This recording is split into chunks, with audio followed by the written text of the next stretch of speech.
सुप्रभात सभी को। सुप्रभात सर। वाह, आज हम लोग फिर से 9वीं की कक्षा हिंदी की कक्षा लेकर खड़े हैं, तैयार हैं। हम लोग रसखान का सवैया पढ़ रहे हैं ना? Yes sir. हमने रसखान के सवैयों में से कितने सवैया अब तक पढ़ लिए हैं? 2। हाँ, तो 2 सवैया के बाद चूंकि रसखान के उस चैप्टर में जिसमें रसखान के कविताएं हैं, सवैये हैं, उस चैप्टर में कुल 4 सवैये हैं और उन 4 सवैयों में से 2 हम लोग पढ़े हैं। 2 हम लोग पढ़े। सबसे पहले तो ये भी बता दें कि सवैया जो है यह ब्रज भाषा में रचित ये इनकी कविता है और रसखान कृष्ण भक्त कवि थे। उन्होंने अपनी भक्ति कृष्ण के प्रति दिखाई है और क्योंकि वह काव्य हृदय वाले थे, कवि हृदय वाले थे, इसलिए कविता की कला जानते थे, इसलिए अपनी कविताई में कृष्ण को स्थान दिया, कृष्ण की भक्ति की, है ना? कृष्ण के प्रति जो उनके मन में अनन्य भक्ति है, असीम भक्ति है, असीम प्रेम की भावना है, असीम जुड़ाव लगाव, ये सारी चीजें हैं। इन सारे चीजों को उन्होंने अपने कविता में रखा और इस तरह से कविता के माध्यम से अपने भावों की अभिव्यक्ति की है। समझ गए? आज हम लोग इसी श्रृंखला में दूसरा पढ़ चुके हैं, तीसरा सवैया पढ़ेंगे। पहले 2 सवैये में हमने देखा कि कृष्ण के प्रति उनका जो प्रेम है, अनन्य प्रेम है, उन्हीं के विषय में उन्होंने कहा। पहला दूसरा एक तरह का सवैया था, तीसरा कुछ अलग तरह का सवैया है। तीसरा में हम लोग जैसे जहां कृष्ण रहते थे, ब्रज में रहते थे, और ब्रज जो है ग्वालों का एक कस्बा था, ग्वाल रहते थे। ग्वाल समझते हो? ग्वाल जो गायों को पालने का काम करते हैं, उन गायों के मालिकों को ग्वाल बोलते हैं। उनका मुख्य पेशा, मुख्य व्यवसाय ही ग्वालों को पालना, उनसे दूध उत्पादन करना और उसी से अपना जीविकोपार्जन करना। समझ गए? तो ब्रज में ग्वाल लोग रहते थे और उन्हीं ग्वालों के बीच में कृष्ण भी रहते थे। ग्वाल की जो लड़कियां हैं, बच्चियां हैं, बेटियां हैं, उनको गोपियां कहते हैं और जो बच्चे हैं, लड़के हैं, उनको गोप कहते हैं, है ना? हाँ, तो आप लोगों ने यह भी नाम सुना होगा, कृष्ण को गोपाल भी बोलते हैं क्योंकि वह गाय पालने वाले घर में रहते थे, इसलिए गोपाल उनको कहा जाता था, है ना? तो ग्वालों के बच्चियों को क्या कहते हैं? गोपियां। और ग्वालों के बच्चों को क्या कहते हैं? गोप, है ना? तो और इसके अलावा जो ग्वालों की जो बीबियां होती हैं, जो मालकिन होती हैं गायों की, उनको ग्वारनी बोलते हैं, है ना? और मालिक को क्या बोलते हैं? ग्वाला या ग्वाल, है ना? चलो, तो यही सब चीजें हैं इसमें, ठीक है। इस सवैया में एक सखी, एक गोपी दूसरे गोपी से कह रही है ना? एक सखी दूसरे गोपी से कह रही है, कृष्ण के संबंध में बात कर रही है, कृष्ण के प्रति अपने प्रेम को व्यक्त कर रही है कि कृष्ण से किस तरह से वो प्रेम करती है, कितना प्रेम करती है। यही बात की अभिव्यक्ति रसखान के शब्दों के माध्यम से इस कविता में हो रही है। तो मैं पहले थोड़ी सी पृष्ठभूमि रख दूं कि कृष्ण ब्रज में रहते थे, तो कृष्ण ब्रज में सारा काम जो ब्रजवासी करते थे वह कृष्ण भी करते थे। तो कृष्ण करते थे तो कृष्ण जो है गायों को अक्सर चराने जाया करते थे। गायों को चराए जाने के क्रम में बहुत सारे अगल बगल के लोग जो आते थे, जैसे गोपियां आती थी, गोप आते थे। विशेषकर गोपियों से उनका बहुत घनिष्ठ संबंध रहा था। उनके साथ खेलना कूदना और नाना प्रकार की गतिविधियां जो लड़कपन में लोग करते हैं, है ना? जैसे आप लोग भी करते हैं, जैसे आप लोग भी खेती गृहस्थी वाले लोग हैं, तो गाय और बैल आदि तो रहते ही हैं। कभी कभी बचपन में चराने चले जाते थे, है ना? बहुत छोटे थे, अब हो सकता है नहीं जाते होंगे, कोई जाते होंगे, है ना? तो ऐसे जब जाते थे तो केवल आप नहीं जाते थे, आपके अगल बगल अड़ोसी पड़ोसी, अगल बस्ती के बगल बस्ती के आया करते थे और इस तरह से गायों को चराने के माध्यम से सारे लोगों से आप लोग जुड़ जाया करते थे, होता था। इसी तरह से कृष्ण जो है उन गोपियों के साथ जुड़ गए थे और कृष्ण जिस तरह से जुड़ गए थे उससे कहीं ज्यादा जो गोपियां हैं वो गोपियां कृष्ण के साथ जुड़ गई थी, ठीक है ना? कृष्ण का सौंदर्य, कृष्ण का जो उनका रहना सहना और उनका बालपन, उनका लड़कपन का जो सौंदर्य है, उन सौंदर्यों ने गोपियों का मन मोहा हुआ था। समझ गए? तो इसी में हम लोग देखेंगे कि एक सखी, एक गोपी दूसरे गोपी से कह रही है, मोर पखा सिर ऊपर राखी हूं। इसको मैंने गायन किया है पिछले 2 ये को, तो मैं इसको भी गायन कर देता हूं ना। चलिए इसका गायन करते हैं। मोर पखा सिर ऊपर राखी हूं, गुंज की माल गरे पहिरऊंगी। मोर पखा सिर ऊपर राखी हूं, गुंज की माल गरे पहिरऊंगी। ओढ़ी पीताम्बर लैल कुटी बन, गोधनी ग्वारनी संग फिरंगी। है ना? मोर पखा सिर ऊपर राखी हूं, गुंज की माल गरे पहिरऊंगी। ओढ़ी पीताम्बर लैल कुटी बन, गोधनी ग्वारनी संग फिरंगी। भाव तो ही मेरी रस खानो, सो तेरे कहाँ सब स्वांग करूंगी। या मुरली मुरली धर की अधरान धर, अधरान धरूंगी। है ना? हाँ चलिए आगे देखते हैं। मोर पखा सिर ऊपर राखी हूं, एक गोपी दूसरे गोपी से कह रही है। मोर पखा सिर ऊपर राखी हूं। मोर पखा जैसा कि पहले बता चुका हूं, जो भी अर्थ बताते हैं उसको पेंसिल से लिख देना है, जो आपके टेक्स्ट बुक में है यही चीज है ना, उसके बगल में ही उसका अर्थ लिखना है ना, बाद में मिटा देना है जब उसको फेयर कर लोगे, ठीक है ना। तो मोर पखा कहने का तात्पर्य मोर का पंख, मोर का हाँ सिर ऊपर राखी हूं। क्यों सिर ऊपर रखना चाहती है? क्योंकि कृष्ण का तुम लोग जैसे कहीं फोटो वोटो देखा होगा, कृष्ण की जो परिकल्पना है, परिकल्पना नहीं, कृष्ण जब अपने समय में तात्कालीन समय में जब रह रहे थे तो अपने जो सुंदरता है उसको बना के रखने के लिए क्या क्या धारण करते थे शरीर में, गले में क्या करते थे, ये में क्या करते थे, तो सर में वो क्या करते थे, वो मोर पंख को लगा के रखते थे, है ना। तो वो कह रही है कि मोर पखा सिर ऊपर राखी हूं, मैं रख लूंगी, मोर के पंख को सिर के ऊपर रख लूंगी। जैसे कृष्ण सजा देते हैं सिर के ऊपर, ऐसे मैं भी सजा लूंगी। गूंज की माल गरे पहिरूंगी।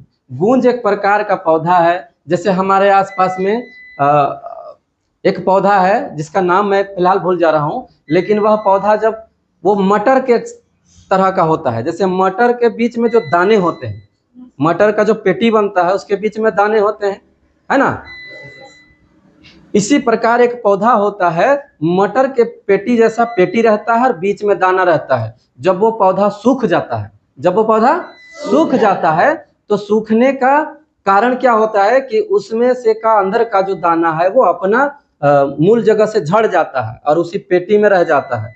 उसके बाद उसको यदि तोड़ेंगे हम लोग और ऐसे हिलाएंगे तो झांझ की तरह झनर झनर झनर बजता है। समझ गया?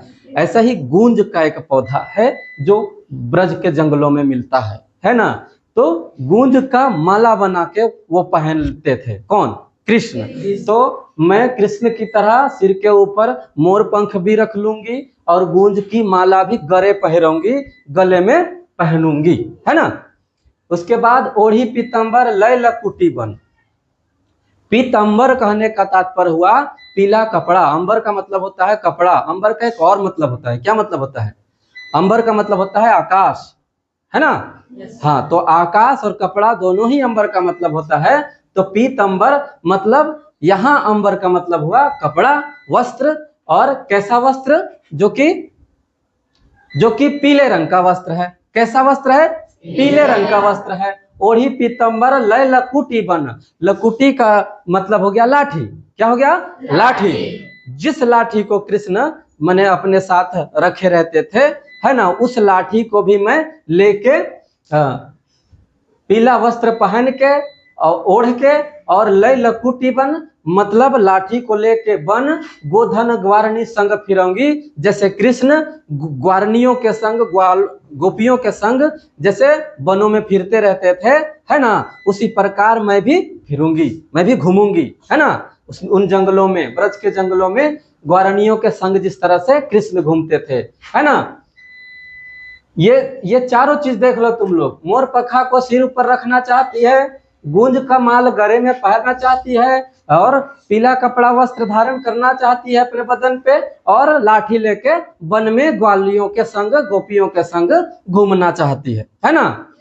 ऐसा क्यों चाहती है? ये तीसरे पंक्ति में लिखा है, भावत तो ओही मेरो रस खानी। वो गोपी से कहती है, दूसरे सखी से कहती है कि हे सखी, मुझे ना कृष्ण बहुत भाते हैं, बहुत पसंद आते हैं, मैं बहुत पसंद करती हूँ उनको। भावती हो, भावत मतलब भाना, पसंद आना, है ना। हाँ, तो भाना मतलब पसंद आना हो गया। तो भावती ओही माने कृष्ण ही हमको पसंद आते हैं। रसखानी सो तेरे कहाँ सब स्वांग करूंगी। जो तुम जो कहेगी ना, उनको पाने के लिए, उनके साथ होने के लिए, उनको महसूस करने के लिए, उनके जैसा बनने के लिए, है ना, उनसे हम मिल सके, उनके साथ और समीप आ सके, है ना, इसके लिए तुम जो कहोगी हे सखी, मैं वो सब करूंगी। सो तेरे कहो सब स्वांग करूंगी। स्वांग मतलब नकल करना, स्वांग करना मतलब मैंने कृष्ण जैसे हैं वैसा ही बन लूंगी मैं कृष्ण को महसूस करने के लिए, है ना। हाँ, तो सो तेरे कहो सब काम शाम करूंगी। स्वांग का मतलब नकल होता है। तो नकल क्यों करना चाहती है? क्योंकि भावत तो ओही मेरो रस खाने, वही मेरे को भाते हैं, वही मुझे पसंद आते हैं, उनके लिए मैं कुछ भी कर सकती हूँ, कहने का तात्पर्य है ना। लेकिन चौथी पंक्ति में बात अलग है, ध्यान देंगे। या मुरलीधर की अधरान धरी अधरान धरूंगी। ये सारा चीज मैं कर लूंगी क्योंकि कृष्ण मुझे बहुत पसंद है। इनमें से जितना कुछ करने बोलोगे, जिस प्रकार का भी नकलबाजी करने बोलोगे कृष्ण का, मैं कर लूंगी है सखी। लेकिन वो जो मुरली है, जिसका उपयोग वो करते हैं, जिसका वादन करते हैं, जिसको सुरमय अंदाज में सुनाते हैं, है ना, वो जो मुरली है मुरलीधर की, मुरलीधर मतलब कृष्ण। मुरली, चूंकि मुरली उनके साथ रहता था, वो कहाँ जाते थे बजाने? कदम के पेड़ में, जमुना नदी के किनारे, है कि नहीं, हम लोग पढ़े हैं।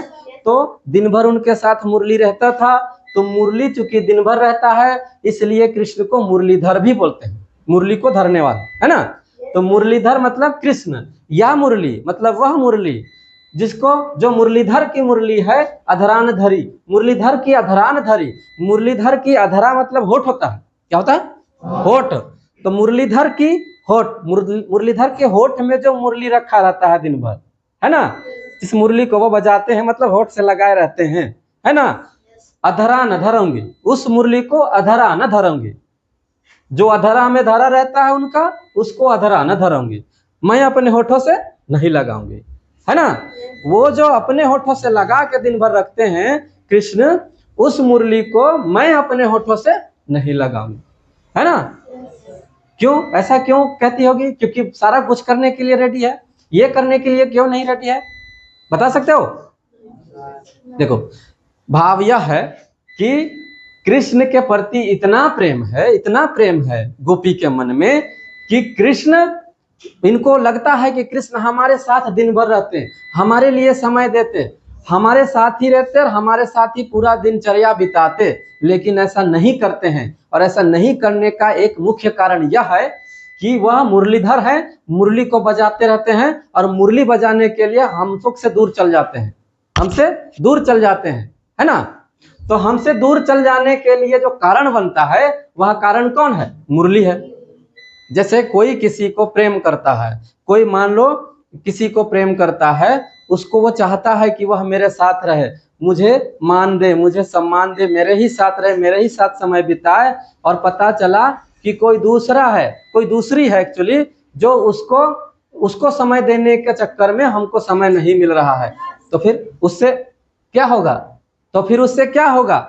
जलसी होगा, जलन उत्पन्न होगा, ईर्ष्या उत्पन्न होगा ना। जिसके लिए समय दे रहे हैं और जिसको समय देने के लिए तुम्हारे पास समय नहीं दे रहे हैं तुम्हारे लिए, तुम्हारे पास नहीं आ रहे हैं, है ना, उससे तो जलन होगी ना फिर, क्योंकि तुम माने इश्क करते हो, है ना। तो यह इश्क प्रेम की बातें हैं। तो यह मुरली जो है ठीक उस सौतन की तरह है ना, जो तुम्हारे प्रियतम को या किसी युवती के प्रियतम को उससे दूर ले जाने का काम करती है, उसी सौतन के समान यहाँ मुरली है ना। तो यहाँ सौतन वाला भाव मुरली के प्रति है, इसलिए सौतन से तो किसी का बनता नहीं है ना। तो इसलिए वह चाहती है कि इस मुरली को मैं अपने होठों पे नहीं धरूंगी। कहने का तात्पर्य यह है, चारों पंक्ति के माध्यम से सिर्फ एक भाव का उद्घाटन इन्होंने किया है, जोर दिया है कि कृष्ण किस छवि के रहे होंगे, कृष्ण किस सुंदरता को धारण करते होंगे, कृष्ण का आंतरिक और बाह्य दोनों ही व्यक्तित्व जो है किस तरह से मन को प्रभावित करने वाला होता होगा कि इस तरह का मने भाव आता है ना। मने वह अपनी ओर किस तरह से आकर्षित किए होंगे गोपियों को कि जो इस तरह गोपियां अपने अंदर भाव लाती हैं। यह गोपियों का कृष्ण के प्रति अनन्य प्रेम, अनंत भक्ति, असीम प्रेम और बहुत अधिक प्रेम को दर्शाने का काम इन्होंने किया है। और इन पंक्तियों के माध्यम से, इन भावों के माध्यम से कृष्ण की एक अच्छी छवि हमारे सामने छोड़ना चाहते हैं।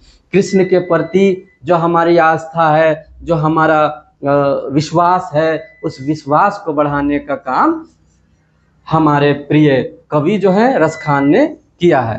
तो उम्मीद है कि ये वाला सवैया भी आप लोग को समझ में आ गया होगा। और किसी प्रकार का दिक्कत होगी तो कमेंट बॉक्स में पूछ लेना, ठीक है। चलो ठीक है, तो समाप्त करते हैं। ठीक, धन्यवाद।